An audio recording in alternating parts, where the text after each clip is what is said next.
when we're in stress, anxiety, we don't feel good, we even sadness or anger, all of the negative emotions that we're in, and in honesty, we spend a lot of negative emotion time in stress, anxiety, aggravation, right? And we extend that time tremendously because you know what we do?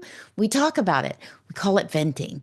And we go and we talk to other people about, what's creating stress and anxiety. If it's another person, job, the economy, politics, whatever it is, we have conversations around it, dinners around it, family time around it sometimes.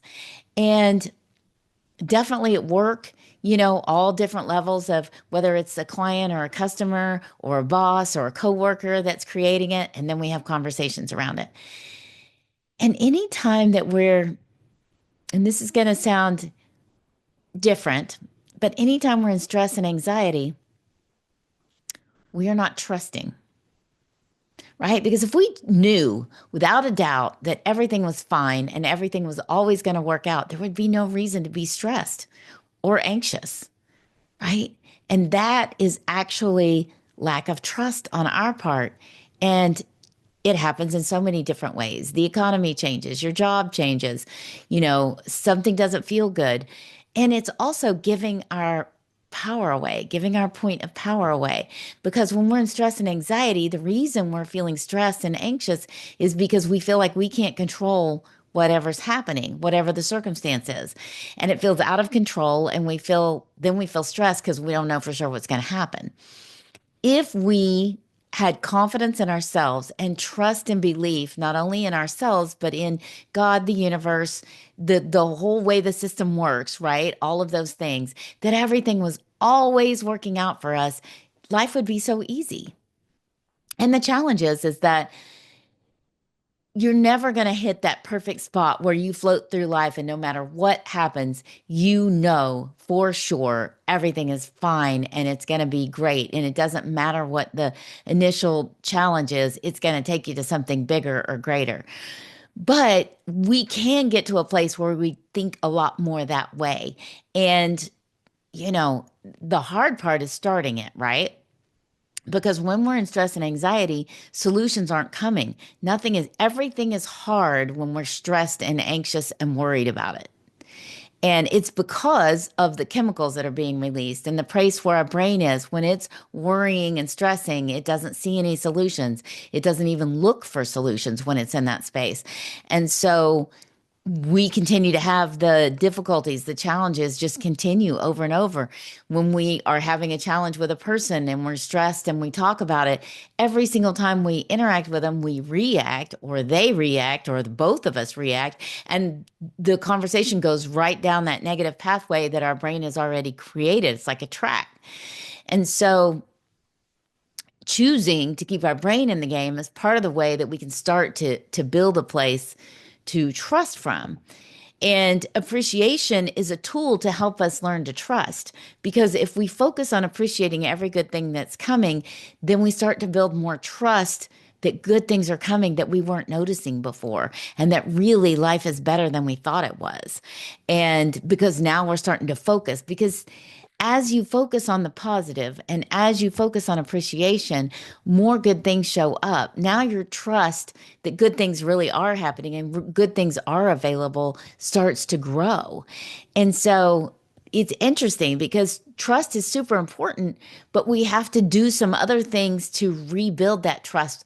And when we're talking negative to ourselves and criticizing ourselves, we are actually eroding our trust in and our confidence in our ability to problem solve, to take charge of a situation, to be a winner no matter what's going on around us.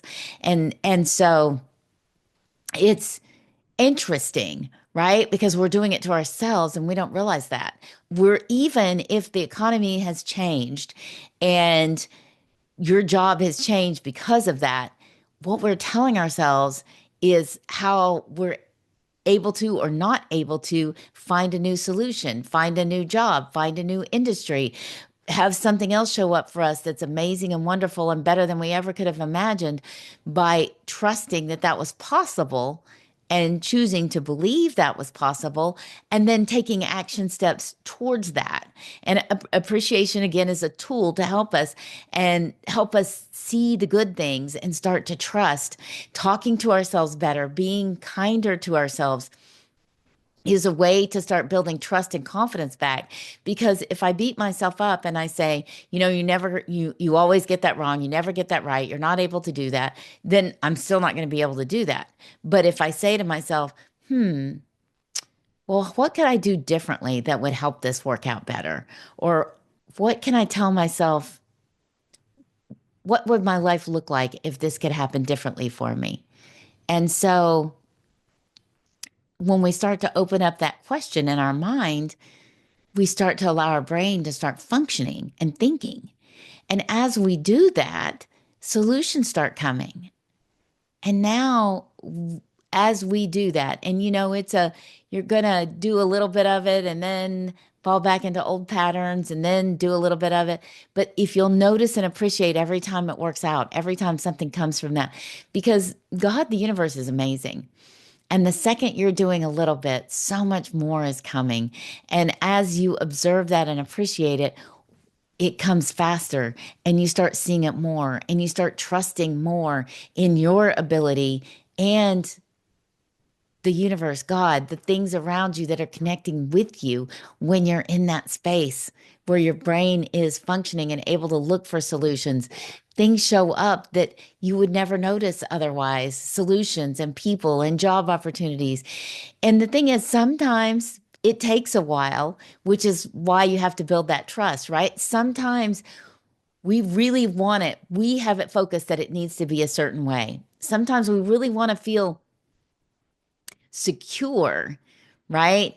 That everything is going to, we want to see the whole staircase. We want to have it mapped out. And when we do, we end up with so much smaller piece of the pie than when we trust and believe in the bigger and step out and do it without having to see the whole staircase. Like when we know that that's what we're called to do, we go for it and we do whatever it takes to make that happen. And we're okay with that because we believe and have confidence and trust that this is exactly where we're supposed to be, even if no one around us does. And you want to build that trust muscle and that belief muscle because that's how you get to live the extraordinary life that you're meant to live. And you get to be and do and have all the things that you truly were meant to have.